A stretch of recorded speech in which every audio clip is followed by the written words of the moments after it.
Rez dhe pozita e Ramës mbetet e pa kontestuar nga gjyqësori për të mos e prezumuar të fajshëm, për të pa fajshëm qoftë dhe një marrje pyetje për dieni nuk ka ndodhur. Fakti që nuk ka ndodhur nuk do të thotë që po vjen koha që të ndodhë. Dhe ndoshta, me shumë drejt Poli thotë që kjo është përplasja e madhe e Ramës me sistemin e drejtësisë, se kjo që themi nuk është më thjesht një shkëmbimi desh me sistemin e drejtësisë në distancë apo kundërshtime në distancë. Kjo është një betejë e hapur, në cilën Rama nuk pranon një vendim gjykate, institucionalisht i drejtohet gjykatës kushtetuese, por politikisht, nëse do të flasim, ajo që kryeministri po bën është përpiqet të ruaj veten nga mundësia e ngjarjeve që do të ndodhin në të ardhmen. Atëherë, zoti Rama është pjesë e disa dosjeve hetimore, qoftë si person që është dieni të rrethanave të faktit, qoftë si person i cili akuzohet drejt për drejt nga këto dosje. Dhe minimalisht herët apo vonë, SPAK-u do të jetë i detyruar ta thrasë, sikurse edhe vetëm për të dhënë dëshminë si person dieni të rrethanave të faktit. Dhe lufta që zoti Rama po bën sot me sistemin e drejtësisë nëpërmjet padisë gjykatë kushtetuese është pikërisht kjo betejë e parë që po ndodh me SPAK-un. Deri më sot kemi pas vetëm debate politike në distancë, në cilën në pjesën më të madhe të herës është shfaqur si hidhtarja apo mbrojtësi i madh i drejtësisë së re, dhe në ato raste kur është cënuar për së largu nga drejtësia e re, ka kundërshtuar duke konsideruar, duke nxjerrë të termin e famshëm të Republikës Prokurorëve, se nuk është termi i rastësishëm.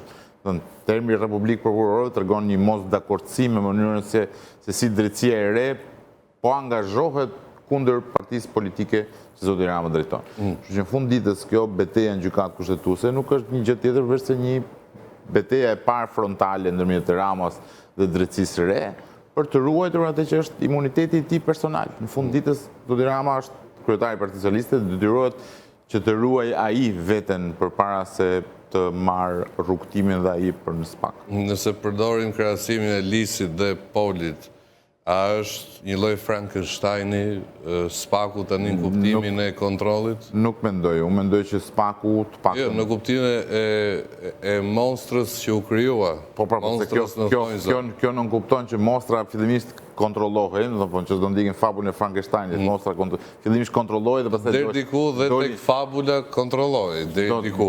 Doli jashtë kontrollit. Nuk mendoj që SPAK-u është organ që është kontrolluar, ne jetojmë që në Shqipëri dhe është e vështirë t'i shpëtosh ndikimit. Dhe ndikimi është një gjë dhe kontrolli është një gjë krejtësisht tjetër. SPAK-u si çdo organ tjetër në Republikën e Shqipërisë është indikuar dhe do të jetë gjithmonë indikuar. Kësaj nuk do të shpëtojmë dot. Ndikimi sa vjen e dobësohet deri ndikimi dhe kontrolli janë dy gjëra shumë të ndryshme gjoj. Të kontrollosh është të kesh mundësinë të orientosh se si rrjedhin ngjarjet në SPAK, të ndikosh është të kesh mundësi të marrësh informacion apo të shtyesh apo të largosh një ngjarje që pritet të ndodhë. Unë mendoj që zoti Rama në çdo kohë mund të ketë pasur ndikim, sikurse edhe personazhe të tjera publike, nuk mendoj që është i vetmi që ka ndikim, por askush nuk ka pasur kontroll mbi SPAK-un. Dhe kjo është arritja më e madhe institucionale e SPAK-ut. Okej, dhe ky ndikim do fillojë të shohet gradualisht? Ndikimi nuk mund të them nëse ndikimi do të shohet apo jo. Ajo që është e rëndësishme është që mos ketë kontroll. Kontrolli është ai që do ta cënonte pastaj integritetin e SPAK-ut si institucion. Mungesa e kontrollit është fitore e madhe dhe mungesa e kontrollit pastaj do të çojë edhe dal gradualisht për sa kohë që do të ketë hetime proaktive edhe në uljen edhe të ndikimit. Ndikimi vjen si rrjedhoje pushtetit që zoti Rama sot ka si kryeminist i Shqipërisë, dhe në moment që do të fillojë të birret ky pushtet, automatikisht do të birret dhe ndikimi që ai ka ndaj SPAK-ut. Ndërkohë, era që ka fryrë SPAK-u është shfrytzuar keq nga anija e opozitës, pra nuk e ka parë asnjë moment si aleat dhe pse ka një problem pra i ka velat mbrapsht. I ka velat mbrapsht dhe lundron në drejtimin e gabuar. Minimalisht në logjikën politike SPAK-u duhet ishte aleati më i madh i opozitës, më i madh i mundshëm.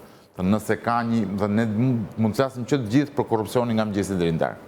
Dhe flasim për korrupsionin si nocion ose si fakt që ndodh. Ajo që SPAK-u na tregoi në 3 vitet e fundshme na tregoi jo vetëm se si është korrupsioni, na tregoi në çfarë niveli është, na tregoi dhe metodologjinë si bëhet korrupsion. Nëse ne mund të themi që ka korrupsion sot, nuk mund të themi vetëm që ka korrupsion. Themi që korrupsioni është sistematik në shtetin shqiptar. Dhe kjo është fal punës SPAK-ut. Gjithë mund të bjem dakord që Shqipëri ka korrupsion. Gjithmonë ka pasur, gjithmonë do ketë. Niveli i korrupsionit, mënyra e të bërë korrupsion dhe grada në cilin korrupsioni ka rritur në hierarkinë shtetërore shqiptare, këtë na tregoi SPAK. Dhe pikërisht në këtë kontekst, një opozitë e cila pretendon që është duke luftuar një regjim, ka aleat atë që është drejtësia që godet regjimin. Nuk mund të kundërshtosh ti, sepse nëse ti minon SPAK-un, dhe opozita e ka minuar SPAK-un në mënyrë të vazhdueshme në retorikën publike, ajo që bën është ulë besimin në pavarësinë e institucionit, duke sjellë pastaj si pasojë dhe mos besim kur institucioni tregon korrupsionin dhe godet atë. Okej, një pyetje 1 minutë për të tërhequr ta mbyllim, pa ju kërkuar të bëni orakullin, goditja e parë e Braus ose sfida e parë e madhe? Unë vazhdojmë bëj një qëndrim raport me këtë gjë. Unë them që ne duhet dalim nga institucionet që identifikojmë me emrat njerëzish.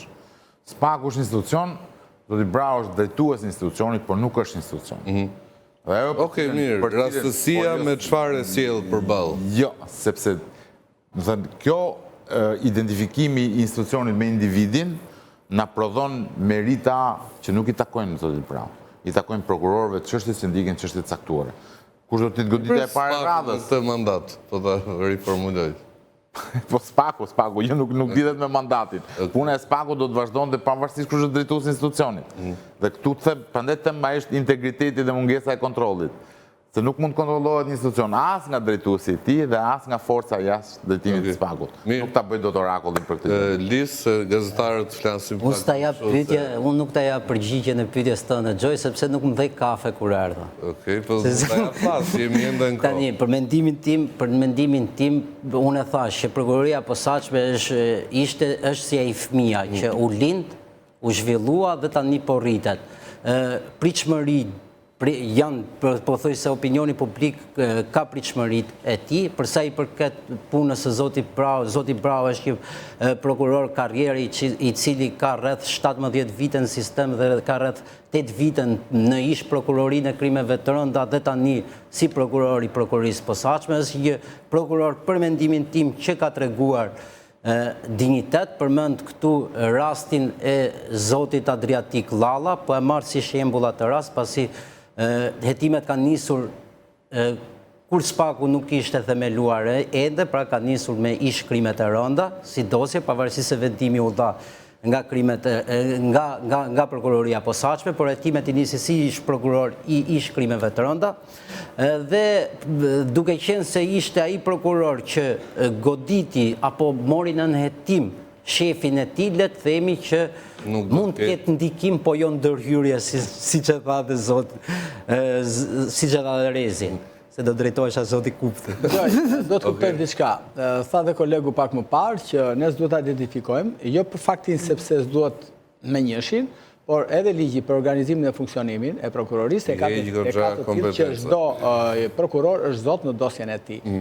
Zoti Brau tani do lirohet çik edhe nga punët e shumta që ka si prokuror, sepse do kryej edhe veprime administrative, do bëj edhe tendera aty, do bëj për letërat, për gjërat aty brenda, kështu që nuk do ketë më atë ritmin që ka patur për hetime kështu me radhë, sepse do merret me punë tjera administrative. Kështu që kjo është vetëm ndryshimi.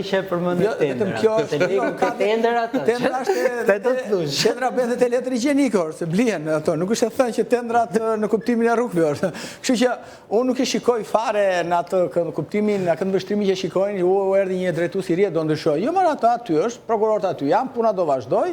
S'do jetë do ndryshohet zyra, zot Dumani do shkojnë në zyrën e vet, ky do shkojë aty, ja kjo është asnjë ndryshim tjetër. Okej. Mirë, faleminderit shumë të treve, shumë kënaqësi të bisedonim.